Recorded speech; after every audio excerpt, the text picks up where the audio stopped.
Là, maintenant, Sœur Solange va nous entretenir.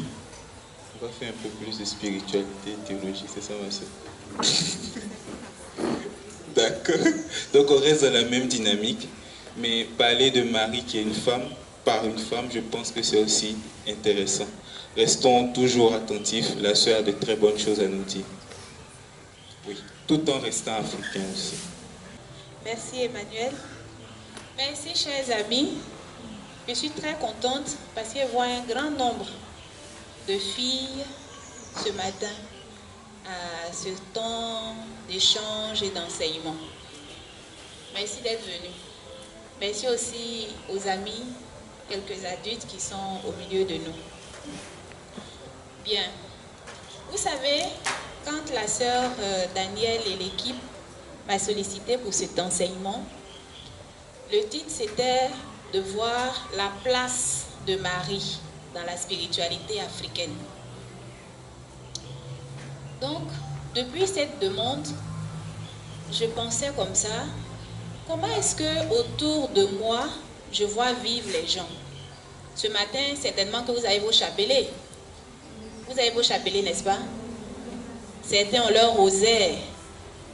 Ça veut dire que qu'on dorme, qu'on marche, regardez dans les bacs, dans les bus, dans les véhicules, chacun a au moins un chapelet.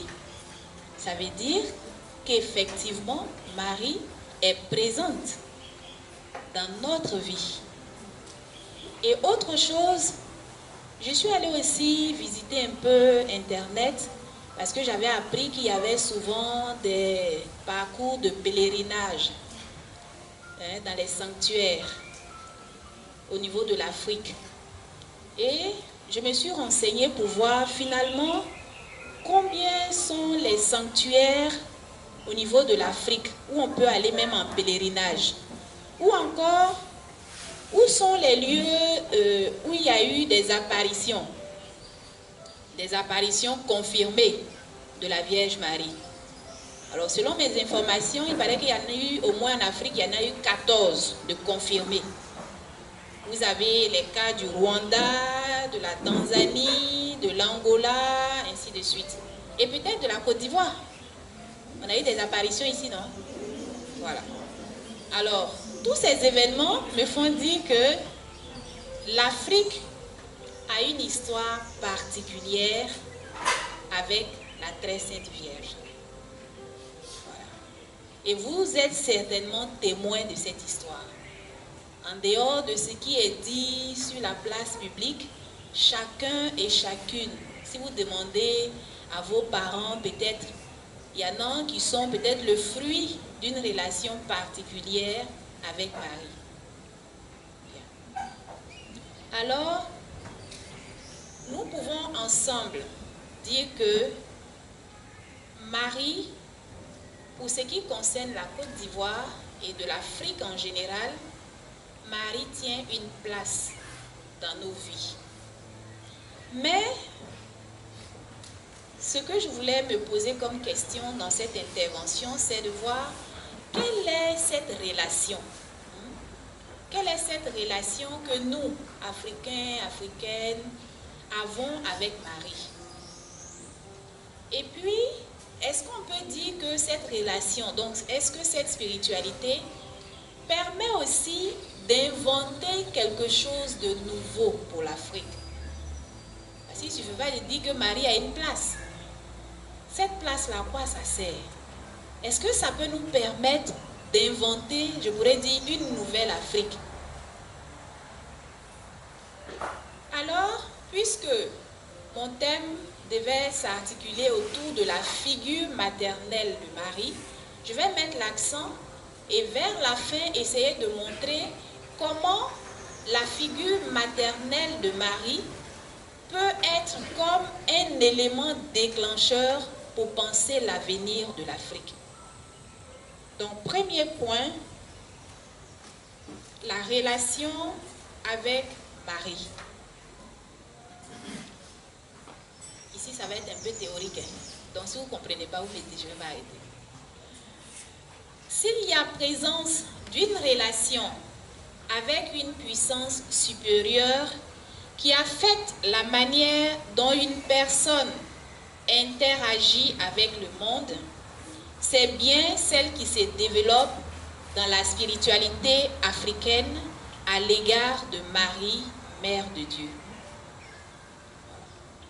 C'est un peu la définition de la spiritualité en fait.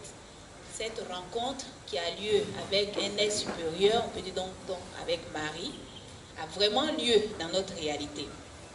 À travers Marie, plusieurs personnes vivent leur foi au quotidien et sont ainsi en relation avec les conditions ultimes de leur existence. Vous voyez que tout ce que les gens vivent, que ce soit par rapport au travail, que ce soit par rapport à la santé, que ce soit par rapport à l'enfantement, que ce soit par rapport à la vie de tous les jours, il y a une relation avec Marie. Ce matin, avant de commencer, on a prié. On a demandé et on a invoqué la présence de Marie au milieu de nous. Je suis sûre que beaucoup sont venus ce matin après avoir dit au moins « Je vous salue Marie ». Et au cours de la journée, certainement, qu'il y en aura. Donc, on peut dire que dans notre spiritualité, Marie a effectivement sa place, elle est présente. Et de manière générale, dans la spiritualité chrétienne, Marie, non seulement elle est présente, mais elle est évoquée sous divers vocables. Voilà pourquoi, quand au niveau de la litanie, par exemple, de la Sainte Vierge, vous allez entendre qu'elle est le miroir de la justice. Elle est le trône de la sagesse. Elle est le vase spirituel, la rose mystique. Le Père a dit tout à l'heure, l'arche d'alliance. Elle est aussi appelée la reine. Mais le vocable par lequel nous utilisons davantage, ou nous appelons Marie pour ce qui est de l'Afrique, c'est Marie comme mère. Sainte Mère de Dieu, Mère du Christ, Mère de la divine grâce, Mère de l'Église, Mère aimable. En Afrique donc, la spiritualité mariale est très répandue et elle est très variée. Toutefois, l'aspect marial le plus familier et le plus accueilli est ce qu'on appelle en théologie la Théotokos, c'est-à-dire celle qui est la mère de Dieu, la maternité divine de Marie. C'est donc en tant que mère que Marie prend place dans le cœur et dans la prière de ses fils et filles vivant en Afrique. On dit comme ça qu'en Afrique de l'Ouest, par exemple, la Sainte Vierge est invoquée sous le nom de Maman, n'est-ce pas? Maman Marie, celle qui est notre mère. Il y a de très beaux chants comme ça. Marie est là, elle est là, elle est là. Maman Marie est là, elle est là, elle est là. Oh. Marie est là, elle est là, elle est là. Maman Marie est là, elle est là, elle est là. Vous voyez, dans ce chant, qu'est-ce qui ressort? Maman Marie, n'est-ce pas? La maternité de Marie. Il y a un autre qu'une de nos sœurs a composé là pour ses vœux, autour de avoir Marie pour modèle. Maman Marie comme modèle. Maman soit le modèle de ma vie. Et on peut faire toute une liste comme ça, où toutes les expressions que nous utilisons à l'égard de Marie, c'est pour signifier sa maternité. Mais derrière ce mot maman, donc mère, se cache toute une valeur culturelle propre à la majorité de nos pays africains. Voilà pourquoi, pour mieux comprendre la dévotion mariale, qui se vit dans nos communautés ici et ailleurs au niveau de l'Afrique, il serait bien de comprendre le concept même de maternité et la mission d'une mère dans la famille. C'est-à-dire, pourquoi est-ce qu'on appelle finalement Marie, mère ou bien maman? Qu'est-ce qui fait qu'on peut lui attribuer ce titre-là, indépendamment de ce que peut-être la tradition chrétienne nous a légué? Pourquoi moi je peux dire aujourd'hui facilement Maman Marie? Qu'est-ce qui me fait dire ça? Donc, deuxième point, la maternité dans les sociétés d'Afrique noire. On va comprendre ce que veut dire la maternité et pourquoi on l'applique facilement aussi à Marie. Il y a un très beau texte d'un poète kenyan qui dit ceci, parlant de la mission de la femme. Ça s'intitule « Mère des enfants ». Elle creuse et fouille tout au long de sa vie pour trouver de quoi nourrir ses enfants, de l'aube au crépuscule. Elle jongle avec le peu au creux de sa main pour sustenter la famille qui grandit sans cesse. Sa main râpeuse, à force de travail, laboure un bout de terre aride, de la saison pluvieuse à la saison sèche. Elle grappille des grains d'aversion pour remplir des barils de bienveillance. Ses pieds devenus rugueux au cours des longues marches parcourent le chemin sans fin des combats sans nombre. Tout au long des jours et des nuits, dans sa quête continue d'eau, elle va au-delà des collines dénudées. En parcourant les plaines sauvages, elle songe aux hommes partis pour chasser le gibier. Sa voix mélodieuse remplit les airs et porte l'espoir au cœur des enfants moroses. Fille solidaire des travailleurs, donneur de bétail à la ferme de ton père, c'est pour toi que les coqs chantent. Quitte ta natte rugueuse et va affronter la dureté de cet autre jour. Je vois que tu donnes à ton jeune bébé le sein qu'un autre a déjà tété. Et mes yeux se remplissent de larmes d'admiration pour ton courage, ta dévotion, ton endurance face à tant de choses pénibles. Et le poème continue. Il est très beau. Si nous regardons de près ce poème, qu'est-ce que nous pouvons retirer? Et qui rejoint la figure maternelle de Marie. Le Père l'a dit tout à l'heure dans sa présentation, c'est cette femme courageuse au pied de la croix, n'est-ce pas? N'est-ce pas la même chose que nous retrouvons dans ce poème? C'est également cette femme qui est attentive à Cana. N'est-ce pas la même que nous retrouvons ici?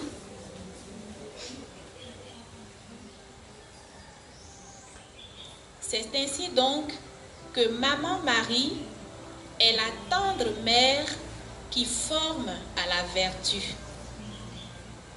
Elle prend possession du cœur qui se donne humblement à elle.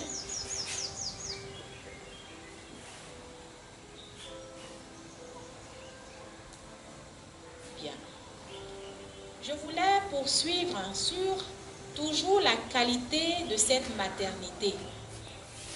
Vous voyez, vous êtes jeune, n'est-ce pas? La plus jeune ici, à quel âge? La plus jeune à quel âge? 12 ans, 16 ans, 14 ans.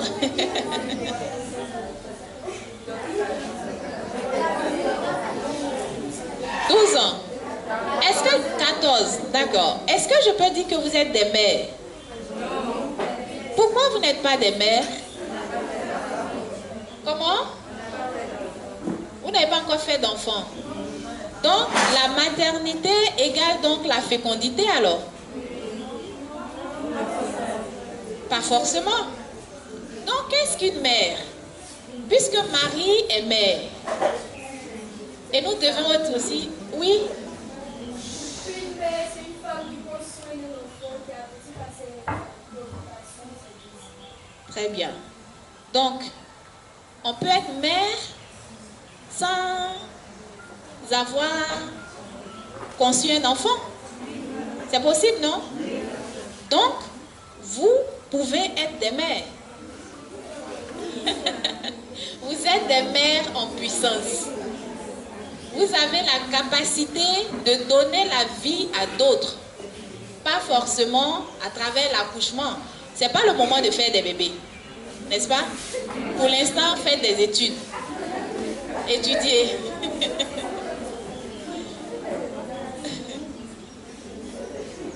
Bien, on le voit d'ailleurs. Vous voyez pourquoi je dis faites attention. Ce n'est pas simplement parce qu'on a un enfant qu'on est forcément mère. Il arrive, ce n'est pas votre cas et je ne vous encourage pas, qu'il y ait des jeunes qui enfantent. Et pourtant, elles sont élèves. Quand c'est comme ça, elles sont obligées de donner le bébé à la maman ou à la grand-mère pour pouvoir continuer les études. Quand c'est comme ça, vous n'êtes pas mère. C'est-à-dire, vous n'avez pas encore rassemblé tout ce qu'il faut pour vivre réellement la maternité. Or, Marie nous invite à vivre la maternité. Donc, donnez-vous du temps pour rassembler toutes les conditions en vue d'être des mères. C'était une parenthèse. Comme je suis dans le domaine de la protection des mineurs, je voudrais déjà attirer votre attention sur tout ce qui peut vous désorienter dans votre parcours. Continuons avec Marie. Marie, mère.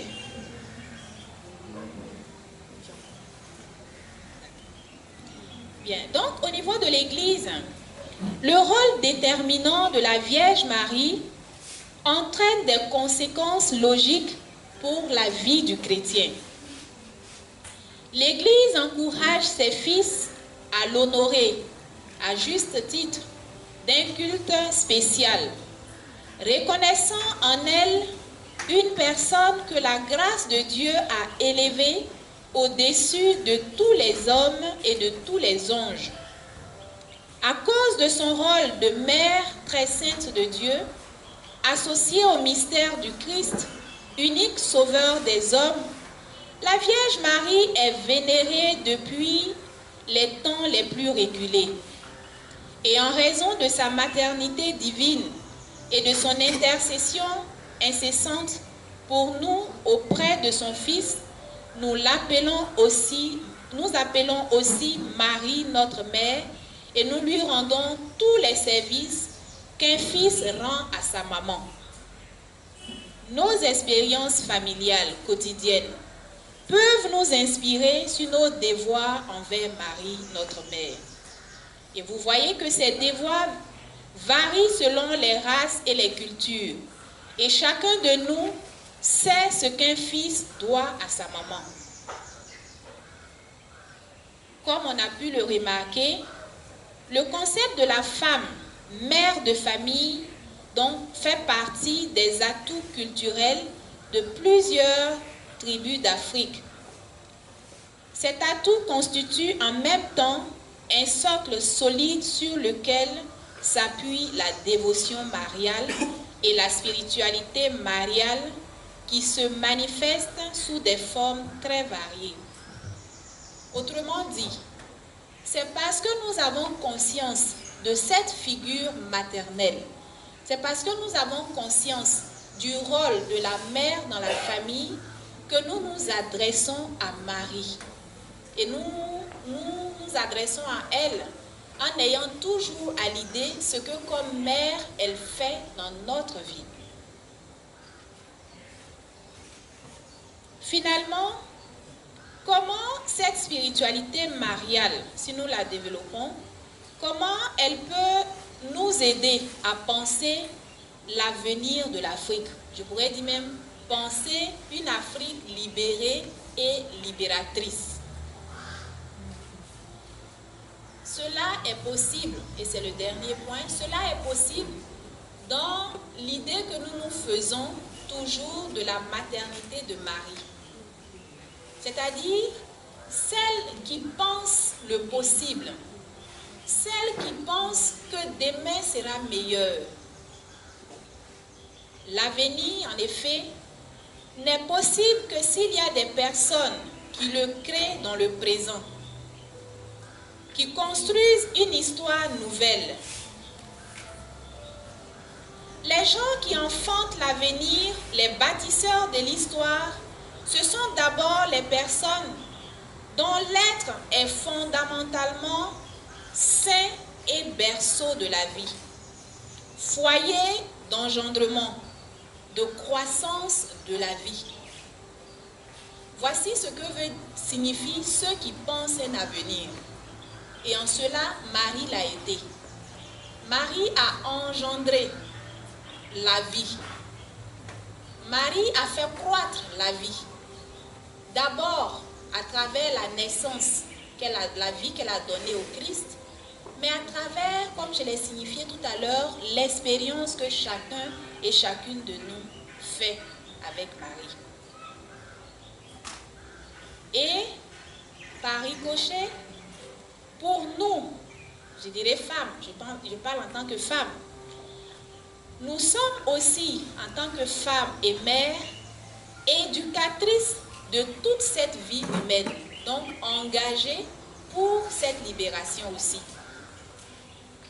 Voilà pourquoi penser l'avenir de l'Afrique, ce sera de poser ce problème d'un engendrement de l'Afrique, de croire que la vie est possible, qu'une nouvelle vie est possible, pour que, avec Marie, nous devenions aussi le sanctuaire de la réinvention des personnes et des sociétés. Est-ce que nous, comme femmes, vous, comme femmes, mais aussi les hommes, nous pouvons, femmes au sens, quand je dis des hommes comme femmes, mais je veux signifier par là la capacité que nous et vous, nous aurons donc à réinventer des personnes et des sociétés. Par la femme, disait un auteur sur lequel j'ai travaillé pour ma thèse, par la femme, l'homme est définitivement sauvé. Bien plus, il devient sauveur et libérateur à son tour. Donc, c'est à cela que je nous invite. Comme Marie, pouvoir donner le salut au monde. Et comme Marie, libérer des êtres qui puissent à leur tour libérer d'autres. Merci.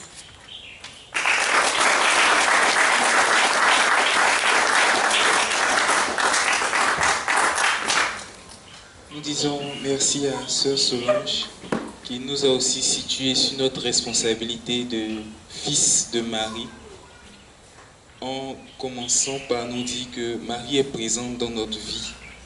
Nous avons une relation avec Marie et cette relation-là se bâtit autour de sa figure maternelle, de maman. Et après on a vu qu'est-ce qu'une maman, qu'est-ce qu'une mère, c'est quoi le rôle d'une mère, d'une femme. Et on a vu qu'elle est courageuse, qu'elle est attentive, qu'elle forme à la vertu. Et c'est donc à juste titre que nous honorons Marie, que nous vénérons Marie. Mais notre spiritualité ne doit pas s'arrêter là. Elle doit aussi se témoigner par des actions concrètes. Et cela commence aussi par croire que demain peut être meilleur, par penser ce qui est possible, par créer l'avenir à partir du présent et aussi à réinventer la société. Donc nous sommes envoyés en mission, tout en étant des fils de Marie, des fils de l'Église. Merci ma soeur.